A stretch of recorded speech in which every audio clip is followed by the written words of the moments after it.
Hello, welcome back to the YouTube channel. I am Nick from Australia. Welcome to the Rugby League Breakdown Podcast, episode number 52. And as always, I am joined in the middle by ProEnzo Vidz and All Out CHAMPA on the end. I just want to say, All Out CHAMPA is live from the train station, waiting for a train to get back. CHAMPA, appreciate your commitment, bro, even at the train station. Oh, bro, look, it will take a bullet for me to miss this show, all right?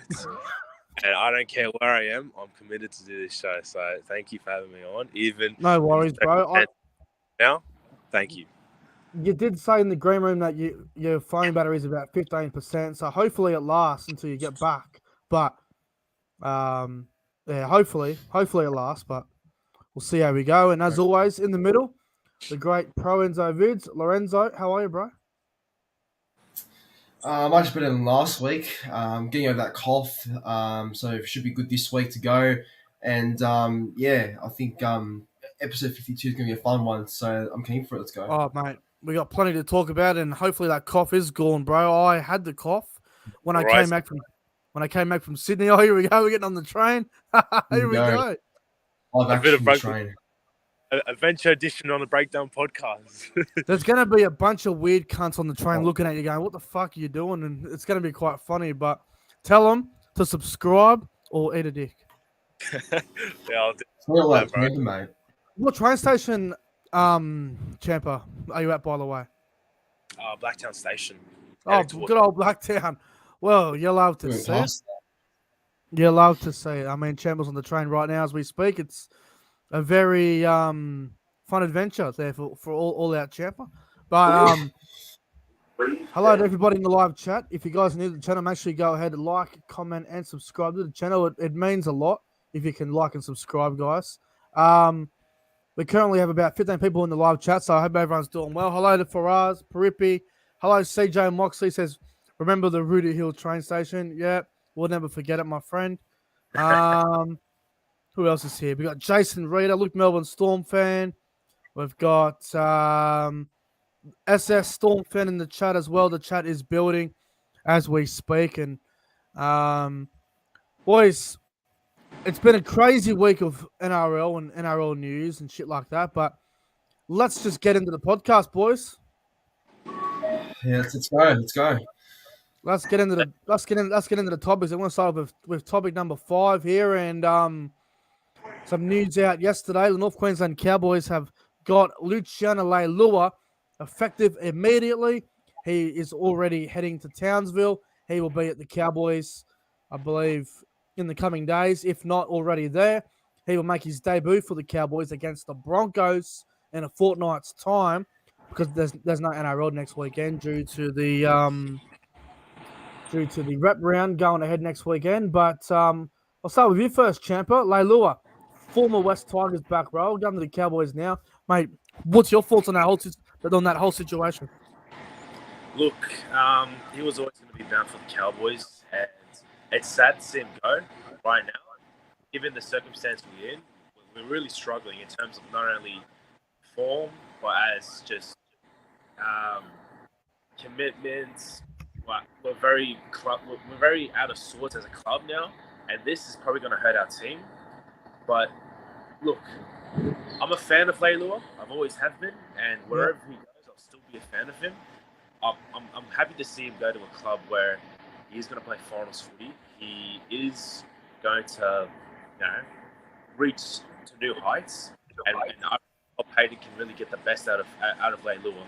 It's sad to see him go. And look, okay, I don't know the full story of why he's leaving early, but man, the Tigers should have did so much better to try and keep Leilua for the whole season. I mean, he's been one of our best players all season. He's been an amazing workhorse. Yes, his form has dropped lately. I mean, that Manly match, he was very out of sorts, but yeah, he's a very committed player, and I don't know whose idea was it to let him go early, but fuck, it's gonna hurt. Sorry, that is the door. Well, mate, well said. And ProEnzo Vidz, I want your opinion on this as well. Leilua, is it poor management from the West Tigers, or is it just brilliance from the Cowboys? I think it's a bit of both. Because if Leilua wanted to leave early and he wanted to just get there get there early without any drama and just already start life in Townsville, then I don't blame him, to be honest. I think the Tigers letting him go when he's not committed, and as Champa said, didn't look too interested for that Manly game. So if he's not interested and not really can make doing too much of the Tigers, then might as well let him go. So I think Cowboys have got him early, which is good for them. So helps a lot. I'll also add it's a good thing for the Cowboys because I'm pretty sure Lukey, he's out for a very long time. Gone for the year. So ACL. Bringing in Leilua, a great replacement. I think it's a smart move by the Cowboys. From what I understand, the Cowboys have tried to get Leilua 4 times. We've been pushing for it really hard the last 3 weeks, apparently, behind the scenes.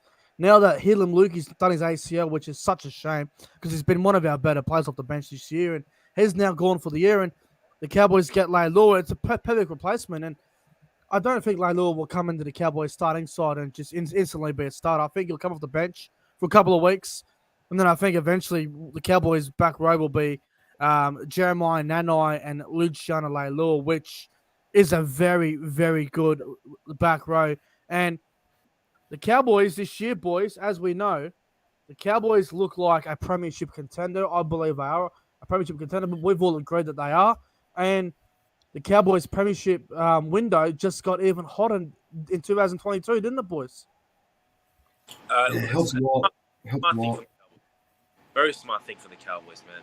It increases the strength in the forward pack, and it brings the premiership potential even closer. I mean, have a look at the Cowboys' forward pack. You've got Matamalolo, arguably the best forward in the game at the moment. You've got McLean, who's been playing good footy this year. Hess has got experience. Nanai's a gun. He's playing Origin now. Tom Gilbert's a good player. Reuben Cotter. I think we're all in love with Reuben Cotter. And now we're just adding Nanai. I mean, we're just adding Leilua to that 4-pack. The Cowboys just went from a team that's around here. They just went up a few more steps now with Leilua coming early. It's a massive addition. Leilua has the potential to be the best second row in the game. I reckon he can find that potential at the Cowboys. Why not? If Jeremiah Nanai, Hilam Lukey, who were a bunch of Nanai and Lukey were a bunch of young gun nobodies at the start of the year. Now look at them. I mean, I think it's a bit of a push to say he could be the best back row in the game, but definitely could be in the top 10 if he fits into the Cowboys system. Exactly. ProEnzo? With respect, I think he's not that type of player. Like, he's solid and he's a great. I think he's a great player with a lot of ball skill, but top back row, I don't think so, unfortunately. Top 10 maybe in the future. If his form goes up, maybe I think so.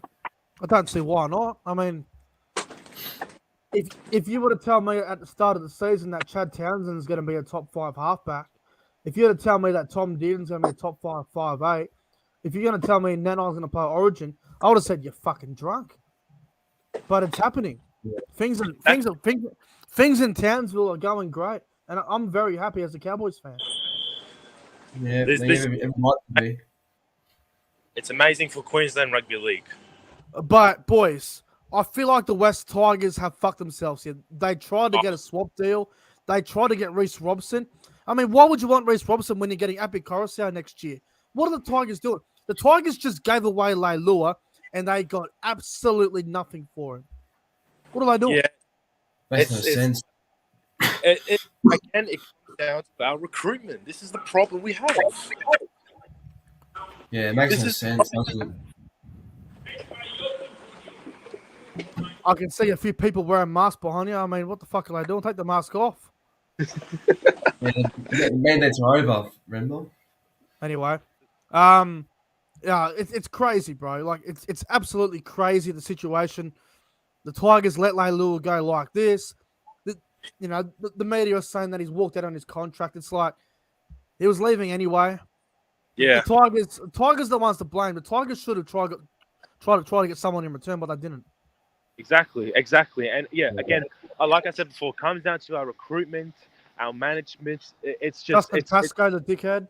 Exactly. It's just out of sorts. It's so unorganized. Like, ridiculous. He needs to go, Pasco. What were we thinking? Letting go of Leilua and not getting something back in return. Like seriously. Ridiculous. Absolutely ridiculous. But boys, Catastrophe. anything else you boys want to talk about on this with the whole like Leilua thing, or move on? Look, I look forward to Isaiah Papali'i coming into the side. I reckon a great replacement for Leilua, but man, our forward pattern would be a lot weaker now with him gone. Well, you're losing both of your back rowers, bro. Tulangi's going to Manly. Leilua's going to the Cowboys now. You're getting Papali'i. You should have got Britton Akora. You're losing Luke Garner to Penrith. You need to go out and buy another back rower. I don't know who you guys are going to go and buy, but you need someone. Angus Crichton is actually on the radar of the Tigers, so go hard for Crichton. Well, we're getting Papali'i. We still have we still have Sean Bloor, but he's still very young. He's always getting injured though, which is a problem too. Exactly, very injury prone. So someone like a Crichton, Angus Crichton, I feel like would take our forward pack to the next level. I mean, fuck me. If the Western Tigers had a forward pack of Stefano, Abby Coruscant, Isaiah Papali'i, offering Gowie, and you fucking add in someone like an Angus Crichton, it makes your pack a bit stronger. But it's going to be interesting to see what the Tigers do now with Leilua gone and a couple other back rowers leaving. So we'll see what happens there. All right. Yeah. Let's move on to topic number 4, boys. New Zealand and Tonga have named their squads for the Pacific Test match, which is being played next Saturday afternoon. New Zealand played Tonga, and then there's a couple of games on straight after it. ProEnzo, Vidz, have you seen the squads? And if you have, what are your thoughts on the squads? Yeah, yes, I've seen both squads.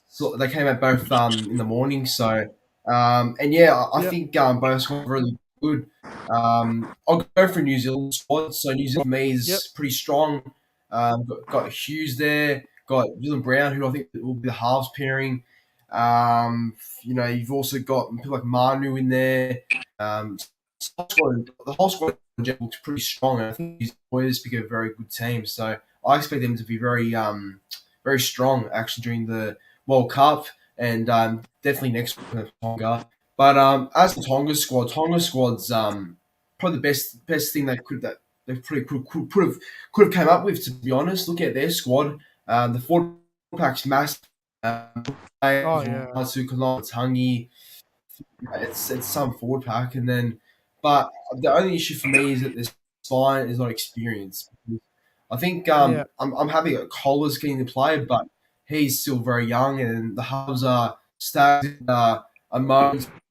No real kicker there, unfortunately, and then the hookers are Sliv Havili, who's average. But I don't know. They've got enough people that can make a difference, like a game-breaking difference. So I think both teams are very good sides. So looking forward to the game next Saturday. Well, mate, what I'm going to do, I'm going to go through the potential 1-17. If you go onto Facebook and you go onto the Tonga League Facebook page, they have a 1-17 there that looks quite frightening. So, Champa, I'll go for the team, mate, and then I'll get your opinion on the Tonga potential lineup. It's fucking incredible. Fullback, the young Manly centre, Koala's at fullback. On the wings, you've got Daniel Tupou and Skani Katoa. Centres, you've got Sia Fatalakai and Moses Suli. 5'8", Tony Staggs. Halfback, Talatai Amone. Front row, Siwa Takiaho and Adam Fanil Blake. Hooker, Havili. Back row, Satuli Tupanua. Keon Kulamatangi and Lock Jason Taumalolo. On the bench, you've got Sonny Luke, Hamoli Olakawatu, Tavita Pangai Jr. and Tavita Totola. Champa, bro, what's your thoughts on that fucking team? Mate, That's a big team. That's a stacked lineup. That's a really good lineup. And let me tell you this. It's so close from being a tier 1 lineup. It's so close from being a tier 1 lineup. There's only one issue I have, and that's the spine. Yeah, that's me too. Koala, I reckon he may have played a lot of fullback back in his junior days. But again, first grade NRL level was very different. So he's going to be challenged there. He's young. Tony Staggs isn't a full-time 5'8". Amona, he's a half. very young, and Havili, I reckon he's a second-rate hooker. And look, the back line is strong. The forward pack is devastating. That forward pack is scary. That forward pack could probably be the best forward pack in the whole nations. No It could doubt. be. It's It just would the be. spine. The spine is probably going to be the weak link of Tonga, but I reckon Tonga's not going to do a lot of flashy plays. I reckon what Tonga's main thing is just to bash teams throughout the middle and just bash teams even on the back line. If you think about it, it's a very big side. A lot of those players are massive. So I reckon their power is going to be their strong suit, and they're just going to worry about bashing the defense. I don't give a fuck what anybody says. Tonga's forward pack is the best in the world. This forward pack is better than Australia's. Yeah, it is. I don't give a lot more quality. I don't care. Anyone says you got Takiaho Fanil Bag up front. That's incredible. Tamalo as your 13. Kalamatangi and Tupinu in the back. Right now on the bench, you got Olaka Watu, Pangai Jr. and Totola. That is a fucking phenomenal forward pack. This forward pack would compete with New South Wales and Queensland in Origin. This forward pack is phenomenal. But like you said, boys, the spine's the issue. I think Havili can do a job at hooker. Yeah. Talapai Amone can do a job at halfback because he's playing 5'8" at the Dragons. He can play halfback. Staggs at 6 can do a job, but not on a consistent basis. And Qualler at fullback's a bit inexperienced. But this team is frightening. It's very strong. Very strong. I'm looking forward to seeing how it goes. What's that, champion? You fucking sound like you're farting, bro. Sorry, my connection. I said it's going to give New Zealand a huge test. Yes, it will give New Zealand a huge test. I'm just going to try and find their squad. I don't think there's any team that they've named just yet. I'm just going to get this right in front of me. Just a squad. Okay. So this is the New Zealand Kiwi squad for the match against Tonga next Saturday. There's no team list here, but this is their squad. Nelson Solomona, Jesse and Kenny Bromwich, Dylan Brown, Aaron Clark, James Fisher-Harris, Kieran Foran, Peter Hiku, Jerome Hughes, Moses Leota, Isaac Liu, Joseph Manu, Tamare Martin, Ken Mamalo, Ronaldo Mulatalo, Griffin Neem, Britton Nakora, Murata Niokore, Isaiah Papali'i, Jordan Rapana, Jordan Ricky, Brendan Smith, Scott Sorensen, Joseph Tarpany, and Dallin Wateni Zalesniak. Chandler just cut out. I'm sure he'll be back. All good. ProEnzo, is there anyone in that New Zealand squad that you think is undeserved? Undeserved. This might sound a bit harsh, but I think all people actually are deserving. I think I don't think Mamalo deserves his spot. Ken Mamalo. Wow, okay. Neither does Isaac Liu. Yeah, I agree with you. I agree with that. I agree. Yeah, I agree. I agree. And probably one more, I think. Yeah, I think. Actually, no, that's about it. I think that's pretty good. I think it's pretty good. The rest of it, mate. For me, Murata Niokore doesn't deserve to be there. Aaron Clark doesn't deserve it. Isaac Liu doesn't deserve it. And that's probably about it. I gotta say, Scott Sorensen, well deserved. He deserves his spot. Good on Sorensen. That's well deserved. It's hard to really pick a team having a look at this, but if I was picking the team for New Zealand, bro, I'd probably go something like Joseph Manu at fullback. On the wings, I'd probably go with Ronaldo Mulatalo and Jordan Rapana. Centers, probably go with Peter Hiku and Dallin Lesniak or something. 5'8", obviously 5'8". I'd go with Dylan Brown. Halfback Jerome Hughes. Front row would be James Fisher-Harris and Tarpany in the front row. Hooker Brendan Smith. Back row, probably Kenny Bromwich, Isaiah Papali'i. At lock, you'd probably go with something like Britton Nakora. And on the bench, you'd probably go Moses Leota, Nelson Solomona, what, Scott Sorensen and maybe Griffin Name or something, maybe.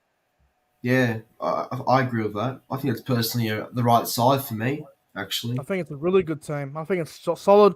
They are a bit low on centres unless they throw Tamari Martin at fullback and they go Joseph Martin and Peter Hickey in the centres or something Yeah, like that. But might do that. maybe that's what they'll do as well. But fuck, man, New Zealand and Tonga, bro, it's going to be a big game, isn't it?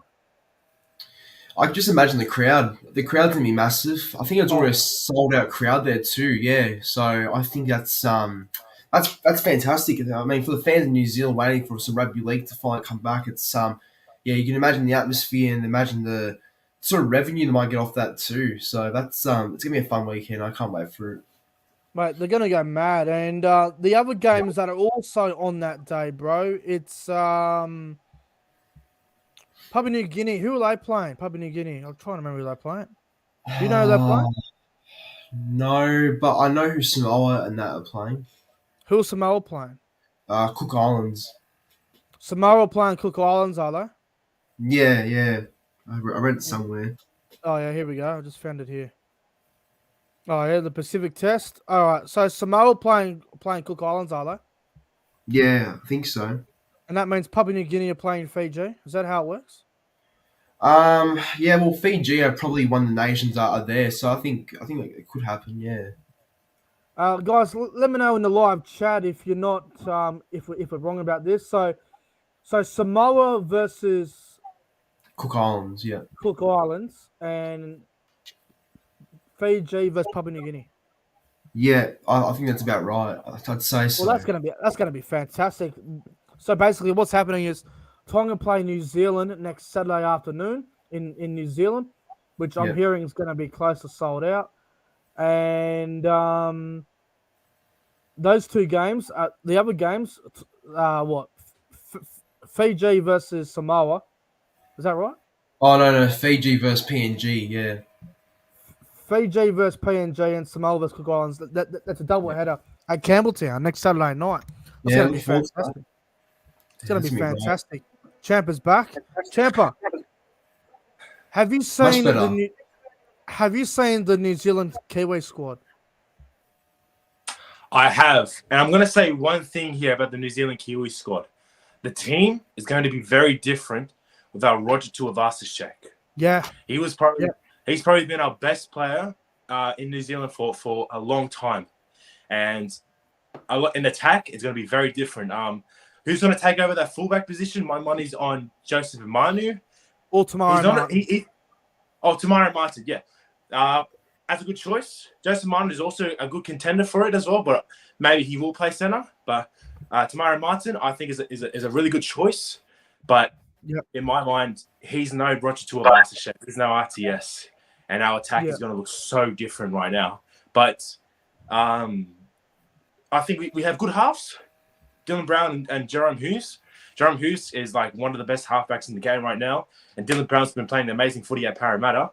So, and the forward pack is very strong as well. So, look, New Zealand versus Tonga is going to be a very, very close game. And I'm not surprised if Tonga beats New Zealand again.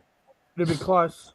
Yeah, mate, I can't wait for it. I can't wait for it. Next Saturday afternoon, 3 p.m. It'll be sold out. It's going to be wild. And, mate, we're just talking about the other games real quick. Samoa versus Cook Islands. Samoa versus Cook Islands and Fiji versus Papua New Guinea. Doubleheader at Campbelltown Sports Ground, bro. Next Saturday night. It's going to be fantastic, isn't it? I think it's going to be really good. Samoa versus Cook Islands. It's going to be interesting to see how Cook Islands shape up against Samoa because Samoa, they're a good team. They've got a lot of good players.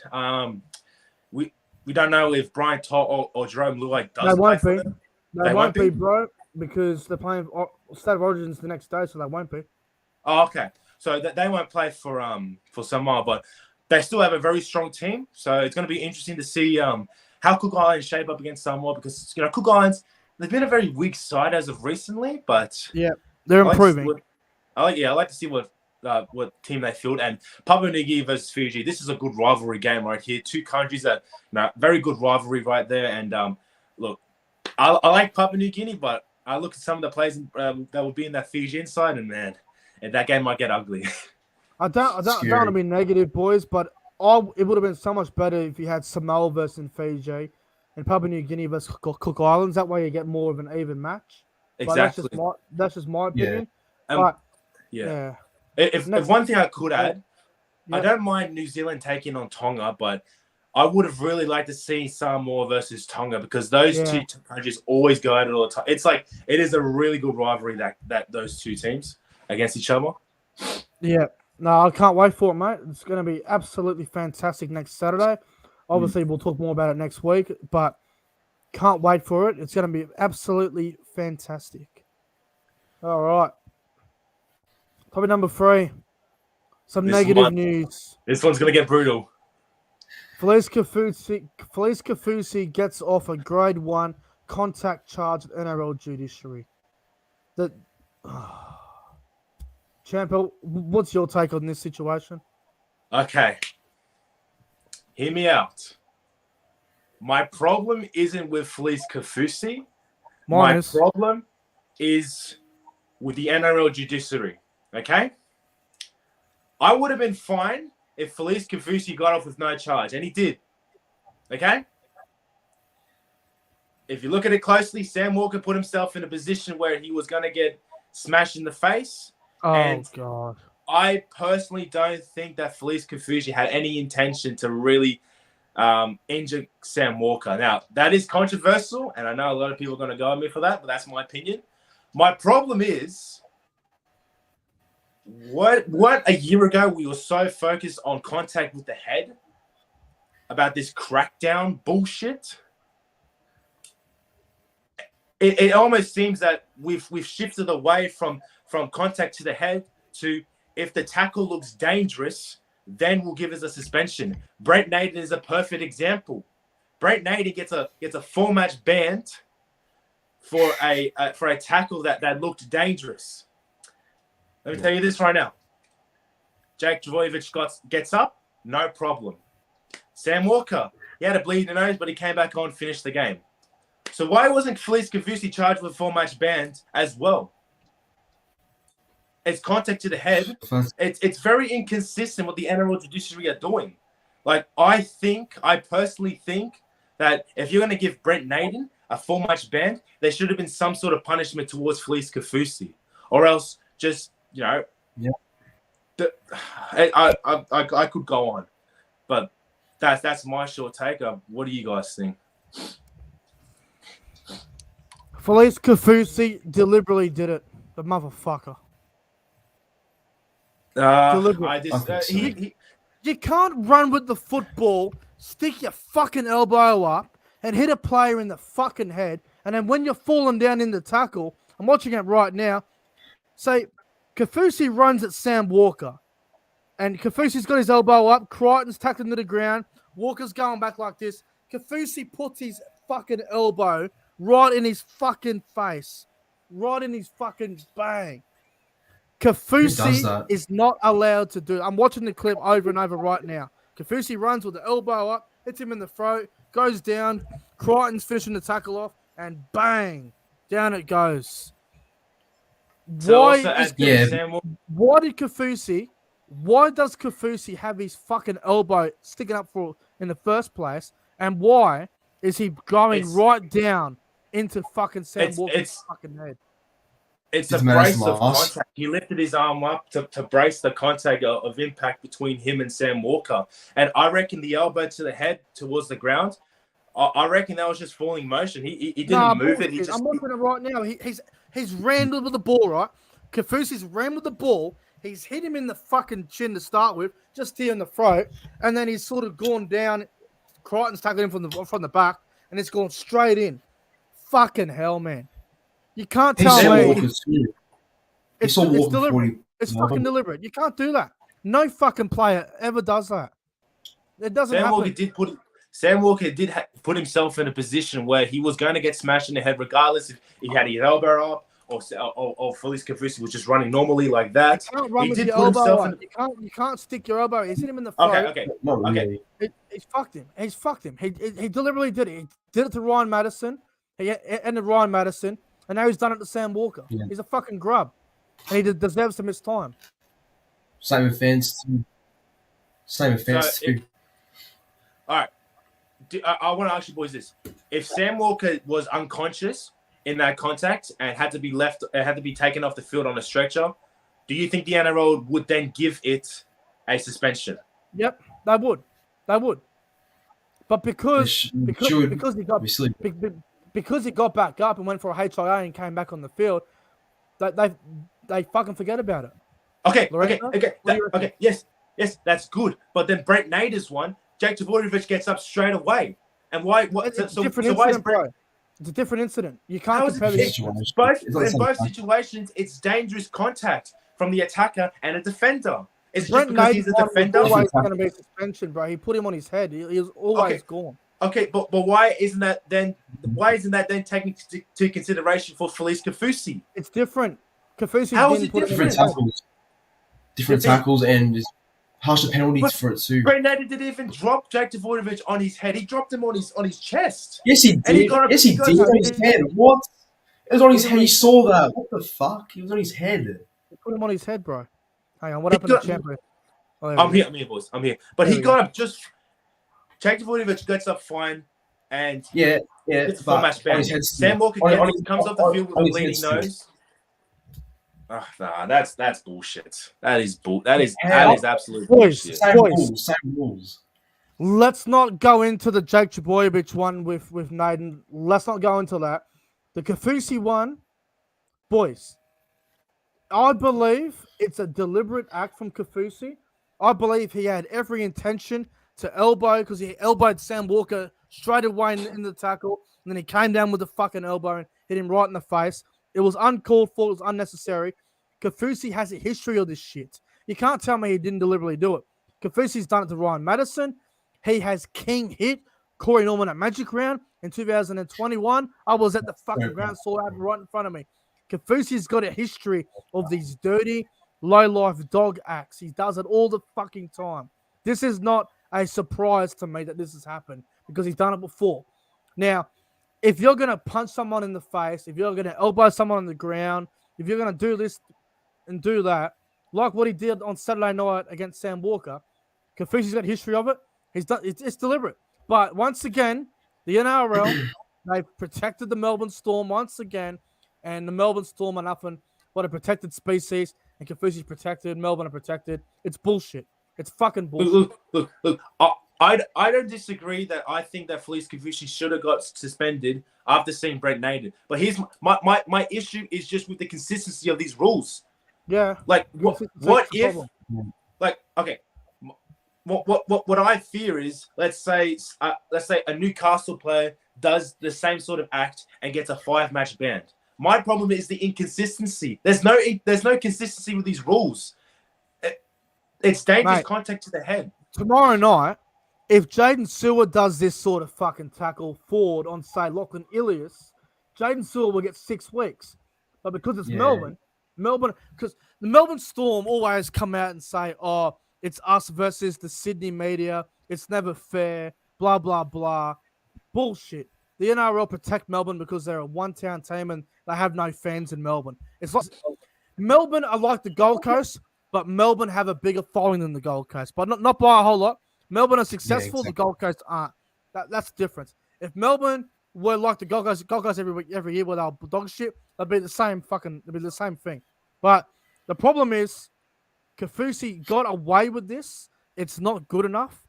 Kaufusi should have got 4 weeks for this, boys. It should have got 4 weeks. That's maximum. I mean, putting their elbow in either head anyway. Like, doesn't matter if the position was. I'm watching the video again, and it makes me sick. I can't watch it, boys. It's making me sick looking at it. But what a grub! What a fucking grub, CHAMPA. If you agree by suspending him, how long would you have given him? The same as what is usually given for dangerous contact to the head, around 3 to 4 weeks. I think it's fair. I agree. Yeah. No, it's not good enough. And look, I don't want to bring this up either, boys, but if a fucking parent is trying to get their kid to play football at the age of 7 or 8, and they say that, and there's no action taken, the parent isn't going to let the kid play football, are they? Yeah. If they're yeah, going to get away with an elbow to the fucking throat and then drill him in the fucking ground. Those were issues that Peter V'landys did bring up last year when the crackdown was introduced. He said that he doesn't want parents watching rugby league and thinking to themselves, "Could this happen to my child when he plays rugby league?" Well, if that is the case, why didn't you punish Kaufusi for doing an act like this? Yeah, well, that's their issue. They're not consistent. The whole system's fucked. It's a fucking joke that Kaufusi got off his charge. And boys, we're going to move on because if I keep talking about it, I'm going to headbutt the fucking wall and I'm going to put deodorant in my mouth. I'm going to lose it. So let's move on. Topic number 2. Boys, should New South Wales select Latrell Mitchell for game 2 if he's fit? Now, the situation with Latrell Mitchell, he just had COVID. I believe he's almost finished his COVID quarantine. Latrell Mitchell is not playing tomorrow night. He is getting fitter, from what I understand. It looks like $1 million, but it's very different. But if Latrell Mitchell is good to go, the Origin teams get named for game 2 on Wednesday on Sunday night. Sorry. If Latrell Mitchell's fit, do you play him in game 2, or would you not risk him? CHAMPA, I want your take on this first, bro. If you were the coach, would you pick Latrell if he's fit? We're one game down. Yes, I would pick him. It's anything on the table right now. All right? It is a huge risk, but let me tell you this right now. Latrell Mitchell, when he plays good, he is one of the best players in the world right now. Okay? I understand he may not be match fit. I get that. But we are down one game. All right? We lose this next game, we've lost the series. Yeah. I think it's a good time to bring in Latrell Mitchell, even if you have to bring him off the bench. I wouldn't mind that. You bring him off the bench, give him 20 minutes each half, or if you want to have him starting and play the full game, I want Latrell Mitchell in that side, all right? Game 1, no Latrell, no Tommy, it hurt us. It fucking hurt us. If I can get at least one of those players back into the side, I will take it. All right? Yeah. Latrell Mitchell needs to be in that side. Yes, he hasn't played that much games this year. Is he deserving? Probably not. But think about this right now. Everything's on the line right now. We lose this game, we lose the series. And I don't want to lose to Queensland. Especially when we're taking on good sailors as Valentine Holmes and Dane Gagai. We need experience. And Latrell Mitchell has that experience. I would pick him. What about you, ProEnzo? Would you pick him if he's fit, or would you not risk him? Look, it's hard for me because I know how much the Blues probably need someone like him in the side.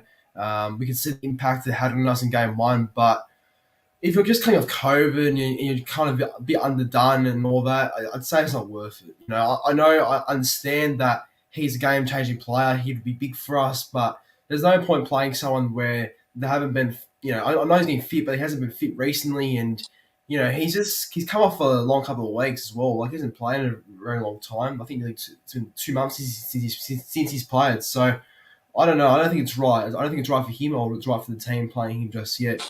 If he was, if he played recently, like if he played last week, then maybe. But because he's had that long layoff in America and coming off COVID, it doesn't work for his health. I don't think either. But in saying that, if you want to. If they're that can say in the series, then you'd probably take any risk you can. But that's just me. I wouldn't play him personally. Oh boy, I'll tell you what. I would play him. I'd do it. I'd take the gamble. If you go back in time, boys, 2005, Andrew Johns, if you remember, he had a broken jaw, and he came back for game 2. He wasn't going to play, but he played no club football. I think Brett Kamali or Trent Barrett, one of them got injured in the training session. Ricky Stewart calls up Andrew Johns, Joey plays and has a fucking blinder.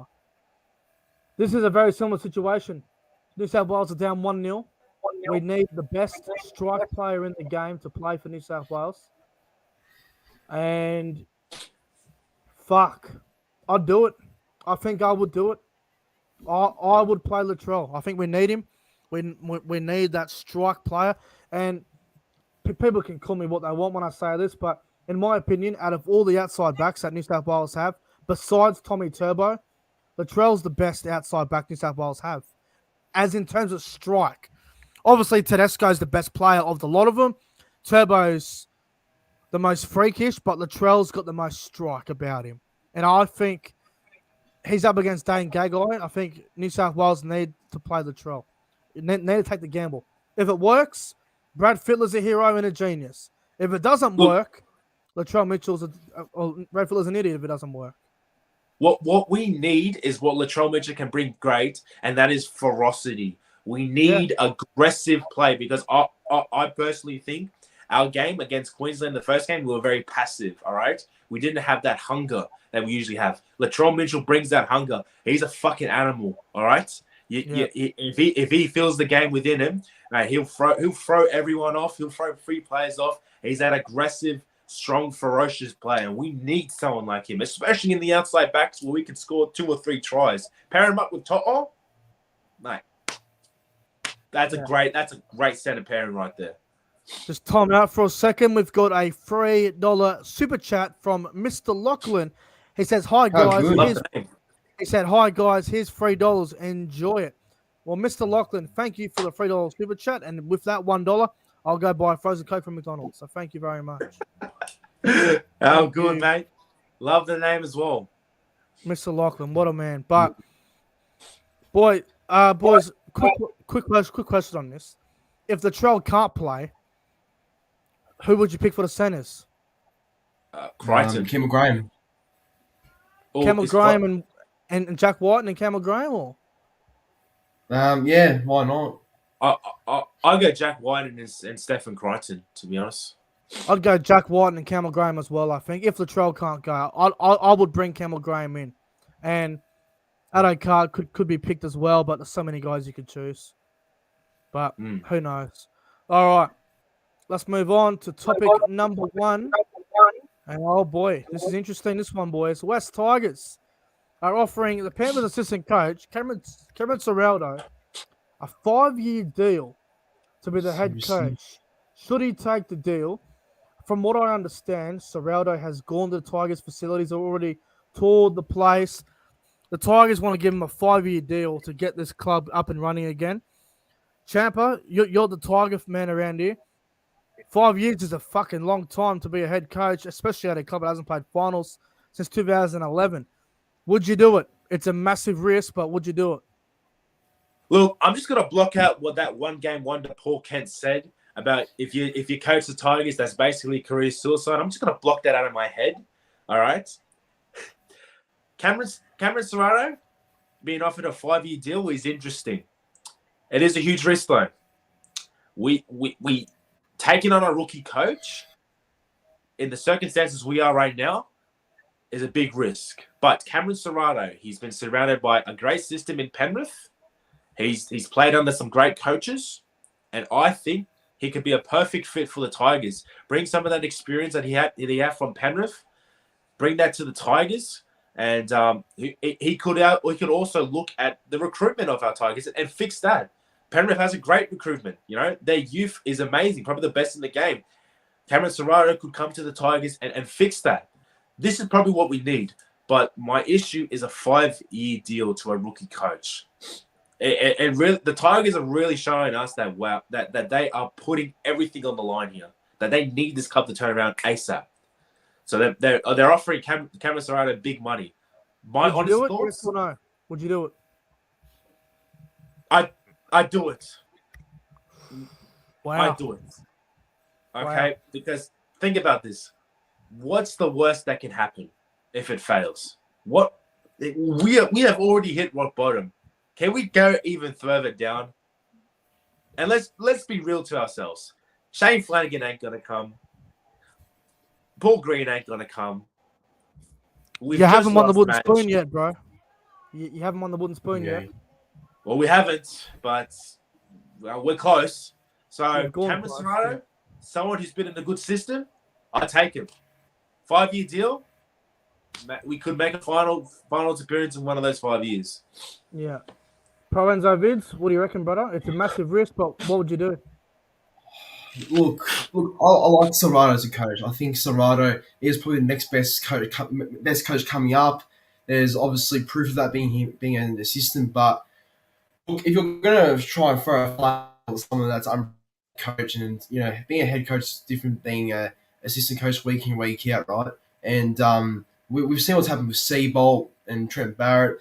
People will say Trent Barrett, he could be the next best coach because he's been at Penrith, won a premiership, or didn't win the premiership, but was the assistant coach for the Panthers in that 2020 Grand Final series. But again, what happened when he went from a big club in Penrith to a mediocre in the Bulldogs? He failed. That didn't work out well. Didn't even see out his full contract there. What happened to Seabolt? Was at Rabbitohs and obviously was superior there. What happened with the Broncos and didn't get what he expected, and he fell 2-5. So, yeah, while I think 5 years for Serrato is a risk, I think it can be a good thing as well because it's someone different, bit of a fresh mind. I think he's obviously done really well in the past with lower grade sides like Penrith, winning the Holland Cup in 2015 and other stuff like that. So, he's got a good history. He's got a good history, but for the Tigers' sake, they need someone experienced. I think the Tigers need someone that, I don't know, but they need someone that's sort of going to take pressure off their players and sort of do a lot of work around the recruiting, what players they should have there or not, etc. So if that's fair for Serrato to walk into all that, I don't know. Maybe he can do it, maybe he cannot. But seriously, I think an experienced coach would really benefit the Tigers, and I think they'll go even better with a really experienced coach. That's what I think. But that's no knock to Serrato, obviously, because he is a good coach. You're going to hate me when I say this. Chamber's going to hate me when I say this, but Cameron Serrato cannot save the West Tigers. He doesn't have what it takes. Well, of course it doesn't come down to him saving the West Tigers. It comes down to the whole club in general. But he can be a big factor. He can't fix them. I think you need someone like Shane Flanagan. You need someone like him to come in and do the job. Flanagan knows how to rebuild a team. He knows how to, get good young juniors come through. I mean, Shane Flanagan is the one that brought in Jesse Ramian when he was a junior, and Ramian still is. He's a great center. He's a top 10, top 15 center in the game. Shane Flanagan made him.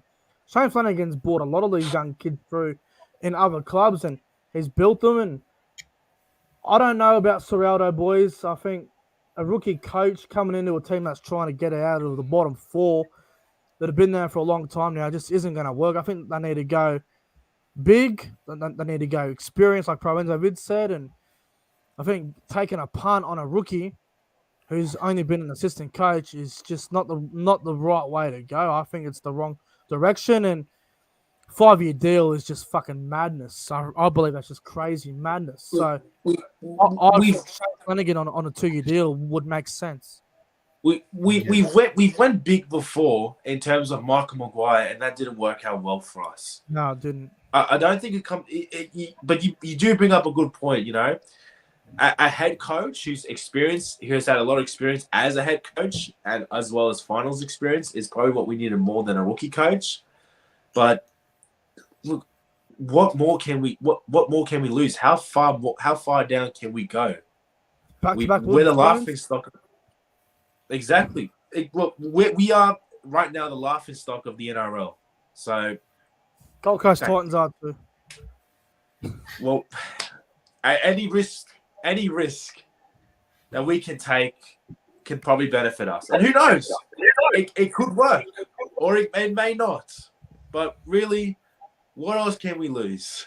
It'd be so much better just to sign a coach for 1 year. It's just to see how it goes at the half and see what happens. But this whole 5-year deal for Serrato, I think is just fucking madness. Absolute madness. I do want to see how Brett Kimmorley does finish the season off with the West Tigers. I do too. Because, Brett Kimmorley's another one. Brett Kimmorley, he has the potential to be a really good coach, I reckon, but not at the West Tigers, with all due respect. Fair point. But yeah. Anyway, anything else on this, boys, before we move on? Move on. God save us. All right. God save us. Yeah. It's time for the Breakdown podcast game show. I've been on a roll lately. Yeah, I gave it to Fanatics last week. I'm back fresh. It's different. 3-0 over Warriors and AFL Fanatics last week. It was actually quite impressive. All right. No, I'm not pushing you. Don't worry. As you guys know, I asked you a question. Do not read the fucking chat. And if anybody in the chat reveals the answer, you will be banned for 5 minutes because it's unfair on ProEnzo and CHAMPA who are trying to beat each other. All right. As you boys know, it's first to 3. I ask the questions. Once you know the answer, interrupt whenever you want. I don't care. Blah, blah, blah. All right. Question number 1. The questions are random as well. Question number 1. Fellas, what are the starting second rowers for the Cowboys this weekend? It is Jeremiah Nanai and Conor Leilua. That is correct. Yes. What? There's that other second row I couldn't think of. Fuck. All right, you got ProEnzo Vidz off to a really nice start. Right. ProEnzo Vidz 1. All out CHAMPA 0. Really nice start, my friend. All right. Question number 2. Question number 2. What halfback is in the reserves for the Roosters this weekend? Drew Hutchinson? No. Wrong. What else? Lachlan Lamb. Correct. Yes. Oh. CHAMPA's under the pump. Oh boy. What's going on? Fucking hell, CHAMPA. You are under the pump. Oh. Fuck. All right, that's slow start. 2-0, man. If ProEnzo gets the next one, he wins. Yeah, just like that, eh? That's not going to happen. Surely we're not getting a fucking sweep. No sweep today. It might All happen. All right, fellas.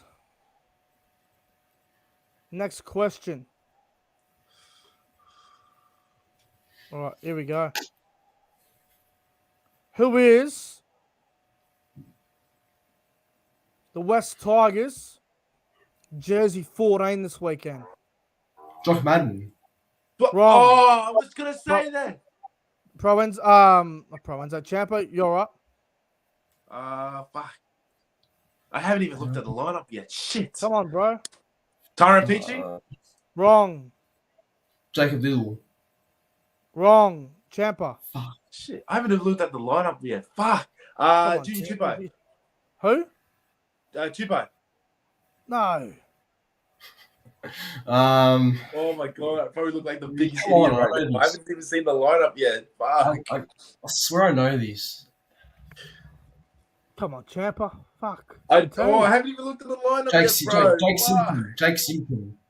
No, not Jake Simpson. CHAMPA, you're up. Oh my god. Oh, thank Jersey 14. Oliver Gildart? No, he's injured. Oh yes, he's injured. Fuck. What am I doing? Fuck. I look like the worst Tigers fan right now. I saw it on Tuesday. Come on. I can just see 3-0 coming here. Fuck. We'll Come see. on, CHAMPA. All right. I can't remember. Fuck. Do you boys want to throw the towel in and I'll give you a new question? No. Not yet. Think, man. Fuck. Jersey 14 Tigers. You're fucking hopeless. So not Josh Madden. No. All right. 5, 4, 3, 2, 1. New question. The answer is Famunu Brown. Oh, are you serious? Oh, wow. Everyone. That's everyone. I don't think He of scored that. a double against the Bulldogs about 3 or 4 weeks ago, you bloody...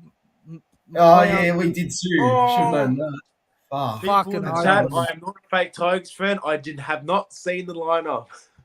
You no, I are wouldn't know. fucking hopeless. The lot of you. I would have known that. Don't worry. I would have known that. Absolutely fucking hopeless. All right. Huh. Next question. What was the score between the Rabbitohs and Dragons last time they played? Oh, The 22-10. margin was 12. 22-10. Wrong. Champa. 26-14. Wrong. 24. ProEnzo. No, hang on. Oh, 16-4. No, wrong. 20 points to 6. Wrong.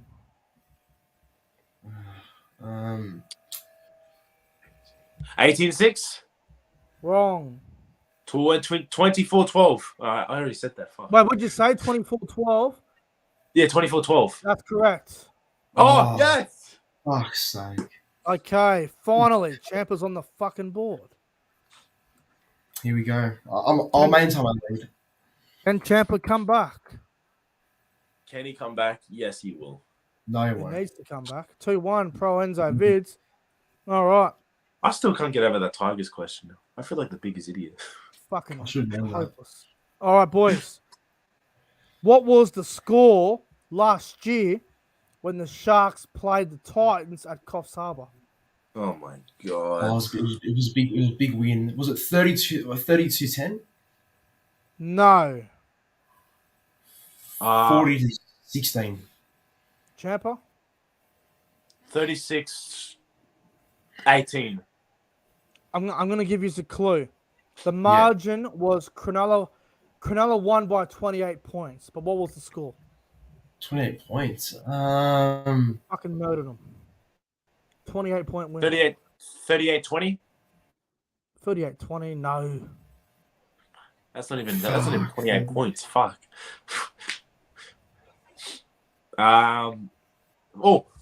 48-20. Nah. 48 to. Yous will never No, get that's 38-10. 38-10. Well done. Yes. For fuck's sake. I Oh, was gonna. fuck, No, man. I was gonna say that at the start. Holy fuck. Put it all. It's the late Fuck. comeback. ProEnzo, No, it if won't you choke this, happen. if you choke this, Woo. that's so It won't fucked. happen. Bro. That's fucked. It won't happen. It will not happen. If you choke this, I'm expecting the fuck word to be used. It will not happen. Oh. It will not happen. Let's go. It will not happen. All right. I'll get another question here for you. Let's see. All right. Let's see. Fellas, what was the Yep. score last time Newcastle and Canberra played? The margin was 10 points. 20-10. 26-16. No, both wrong. 26-16. Chamber, would you say first? 28-18. No. Proenzo, would you say? 26-16. No. 14-4. No. 38. No, that's not what. 10.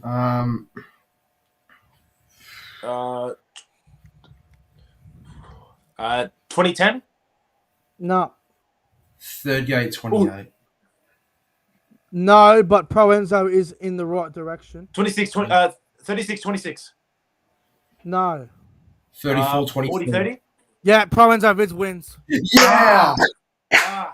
34-24 is the correct score. Damn. I didn't choke. I told you I wouldn't choke it. It was a great comeback from Champa, and Yeah, I'll well, give him that. I'll bugger give him me. that. Unfortunately, Proenzo Vidz wins 3-2 in a cracking game show. That was Proenzo good. just held on. That was a close That's one. all. Fuck, good game. That was good. That was good. The comeback was good. Oh, Let's get into the round of footy. You boys just shit yourselves, and didn't you? I still cannot get over that Tigers question. Proenzo, you shit yourself, didn't you? Like, you were nervous when it was 2-2, weren't you? Yeah, well, just with what Champa was saying, the guesses, I don't know what could have the answer been. All right. Well, let's get into the Oh round my of 40, God. boys. Round 15 of the NRL kicks off tomorrow night. What we're going to do, we're going to go through it. Give me a margin of 1 to 12 or 13 plus, and just give me an anytime try score. So round 15 of the NRL, boys, kicks off tomorrow night at Wynn Stadium at 7:50 p.m. The Dragons versus the Rabbitohs. ProEnzo Vidz. Who wins? By how much? And give me a try score. South 1 to 12, and I'm gonna go Campbell Graham for the first try scorer. All right. ProEnzo Vidz. Dragons South. Yeah, South's 1 to 12. CHAMPA. South 13 plus, and Damien Cook, anytime try scorer. I'm going to go the Dragons, boys, 1 to 12. And I reckon Zach Lomax will bounce back and score a try. Jeez, you can back him after last week. I reckon they can win. At home, McCulloch's Fairgift game, out there at Wollongong. I don't know. It's got a feeling about the Dragons tomorrow night, boys. I reckon they'll be up for it. I'm going the Dragons. Interesting. Friday night footy at 6 o'clock at Brookvale Oval. It is the Nick from Australia versus ProEnzo Vidz Cup. It is the Seagulls and the Cowboys. CHAMPA. This should be a good game, mate. Who wins? By how much? And try score. I'm going to go Cowboys 13 plus, and my time try scorer, I'm going to go Cohen Hess. Big roughie. ProEnzo, I don't even need to ask you who you're tipping. Yeah, you may as well not, but I've got Manly by 4. Come on, Manly, let's go. And my first try scorer is Val Holmes. Val Holmes. Okay. I am going the Cowboys 1 to 12. The Cowboys are a little bit of a level above the Seagulls. Manly don't have enough points to defeat the Cowboys. The defense is too good at the moment. So the Cowboys will win. Cowboys will win by 1 to 12. I'll say by like 8 points or something like that. And I reckon Jeremiah and Nanai will score.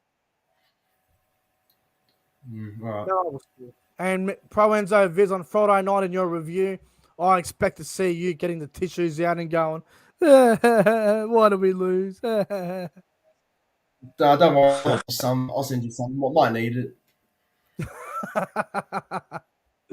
I'm looking forward to it, bro. It should be a great game. Cowboys to win for me, and ProEnzo's going the Seagulls, and Champa's going at the Cowboys.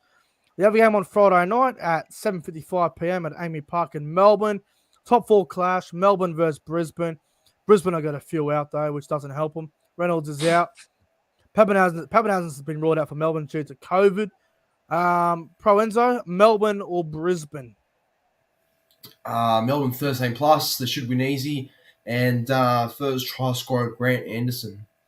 I like it. Champa, Melbourne and Brisbane? I'm going to go Melbourne 1 to 12. And anytime, I'm going to go Nick Meaney. I'll go Melbourne 13 plus. Munster will score, boys. He's on another level at the moment. Best player in the world, I reckon. Ooh, good call. Munster will score because it's Munster. It's Saturday afternoon, 3 p.m. Sharks versus Titans at Coffs Harbour International Stadium. Cronulla by how much, boys? 13 plus, Cronulla. Try scores? Yeah. Mulatalo, anytime. Yep, Champa. Yeah, I've got the Sharks. I got Sharks 13 plus, and I think Mulatalo will score one as well. I'll go the Sharks 75 plus. Talakai will get a hat trick. Imagine that happens. Sharks will win between 50 to 70 points. It won't be close. Talakai might get a hat trick. Jesus He's Christ. due for a big game. So I'm going the Sharks by 100. All right. Saturday, 5:30 at Moreton Daly Stadium at Redcliffe on Saturday. It's the Warriors and the Panthers. Champa, who wins this one? I don't think I need to say. Panthers 13 plus. And anytime try score. Let's go. Isaac Tago. Yeah, nice. ProEnzo? Yeah, should be a walk in the park for Penrith. Penrith by 13 plus, and I think Stephen Crichton will get one. Yeah, look, I'll go Penrith 19 plus, and I'll go Dylan Edwards to get a double. How good? How good? Saturday night, 7:35 p.m. at CommBank Stadium. Parramatta Eels up against the Sydney Roosters. This should be a close game. Champa, Eels or Roosters? I'm going to get Parramatta to bounce back. 1-12. Anytime try scorer, I'm going to go Joseph Suwali. Love it. Love it. ProEnzo? For me, Eels 1-12. I think I'll bounce back, and I think this week we'll see a try from Ryan Madison from the bench. I reckon he'll get one. Not bad. I'll go Parramatta 1-12 as well, but I am a little bit worried about this game. I can't say Luke Keary playing, but I'll go Para 1-12 and Sevo will score, boys. Sevo. Sevo. Back at CommBank, Sevo will get over this weekend.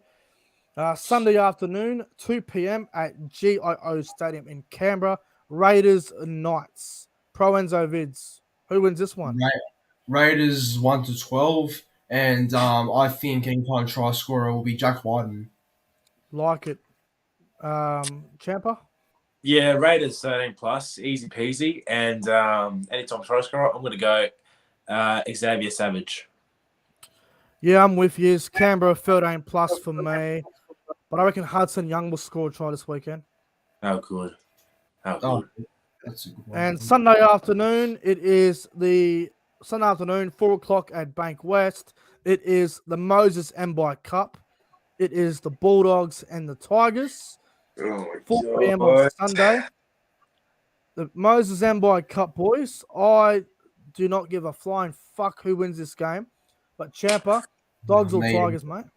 No, I care. I don't want to finish wooden spoon. We'll go Tigers 1-12. I'm not confident. Tigers 1-12. And I'm going to back the Fox for any time try scorer. Nice. ProEnzo? I think Dogs will win 1-12 from last week. They'll back up that form, and I think Adokar for first try. I'll go the Tigers 1-12. The Bulldogs won't fucking back up what they did last week. Remember last time Bulldogs beat a good team, the Roosters, but then they got beat by Canberra next week. So fuck tipping the Bulldogs. I'm going to West Tigers 1-12, and I believe that Jacob Little will score. Not bad. Not bad. Him. It'd be the first time he actually did something useful for us. I mean, they're playing the Bulldogs. They're playing the Bulldogs, so he could score. Yeah, I mean, who knows? Who knows? But boys, they're the tips, and fellas, that's going to conclude the podcast. Boys, it's been a fucking great show. It was at the start. It was a great adventure with Champa on the train and whatnot, and that was a lot of fun. But boys, it's been a great show. Absolutely, I love it. You. Go on, Champa. Yeah, thank you, Nick, for having me on, even with my circumstances. Good thing I got home and did most of the show here. It's all good. You showed your commitment, you showed your dedication, and that's all the people care about at the end of the day. And you showed up even in a very awkward spot. So thank you very much. And everyone, go and subscribe to the YouTube channel of ProEnzo, all that stuff if you haven't already. Like, comment, subscribe, do all that good shit. And it's been a great show, boys. 52 episodes in. Episode 53 next week should be interesting with the whole rep round, and the origin teams will be announced and all that. So that should be interesting next week. But how good. Boys, let's get right into it. Boys, enjoy your night, and I'll see you guys all tomorrow for the Thursday night football review. Should be good. Yeah, should be good. Take care, everyone. Everyone, like, comment, subscribe. Have a fantastic night, and as always, we'll see you guys in the next one.